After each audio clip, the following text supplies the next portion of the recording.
வணக்கம் மக்களே. இன்னைக்கு குட்டி ஸ்டோரியில் நம்ம என்ன பார்க்க போறோம்னா, நான் இங்கே ஜெர்மனியில் ஸ்டூடெண்ட்டாக படிச்சுட்டு இருக்கும்போது ஒரு பார்ட் டைம் பண்ணேன். ப்ரிமார்க்குங்க துணி கடையில் துணி மடிச்சு வைக்க வேலை. எனக்கு ஆனால் அந்த பர்சனலாக அந்த வேலை பிடிக்கவே இல்லை. அப்போ தான் என்னோட கிளாஸ்மேட் எட்டிங்கிற ஒரு ஆப்பர்ச்சுனிட்டி இருக்குது பெர்லினில் அப்படின்னு. என்னன்னு பார்த்தா, பெர்லின் ஒரு மிகப்பெரிய டூரிஸ்ட் சிட்டிங்க. அங்கே ஆயிரக்கணக்கான பேர் வருவாங்க. அவங்களையெல்லாம் அந்த ரெட் கலர் பஸ்ஸில் உட்கார வச்சு அப்படியே சிட்டியை ஃபுல்லாக சுற்றி காட்டுவாங்க. அந்த டிக்கெட்ஸை செல் பண்ணணும். இம்மீடியட்டாக என் மைண்டில் தோணுது, இதில் ஒரு 2 சூப்பர் அட்வான்டேஜ் இருக்குது. ஒன்று, என்னோடய கம்ஃபர்ட் ஜோன்லேருந்து வெளியே நான் ஸ்ட்ரேஞ்சர்ஸ் கிட்ட பேசி அந்த டிக்கெட்டை செல் பண்ணணும். ஸோ என்னோடய சேல்ஸ் ஸ்கில் ரொம்பவே இம்ப்ரூவ் ஆகும். ரெண்டாவது பார்த்தீங்கன்னா, சம்டைம்ஸ் ஜெர்மனும் பேச வேண்டியதாக இருக்கும். ஸோ அதுவும் ஒரு பெரிய அட்வான்டேஜ் தான். ஸோ நான் இந்த மாதிரி 3 வருஷம் கண்டினியூஸாக தொடர்ந்து அந்த ஜாப் பார்த்தேன்.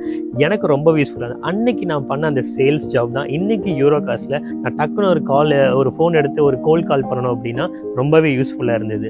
ஸோ உங்களுக்கு நான் என்ன சொல்கிறேன் அப்படின்னா, நீங்கள் என்ன வேலை பண்ணுறீங்கிறது முக்கியமே இல்லை, ஆனால் அந்த வேலையில் நீங்கள் என்ன கற்றுக்குறீங்க அப்படிங்கிறது தான் ரொம்ப ரொம்ப ரொம்ப இம்பார்ட்டன்ட்.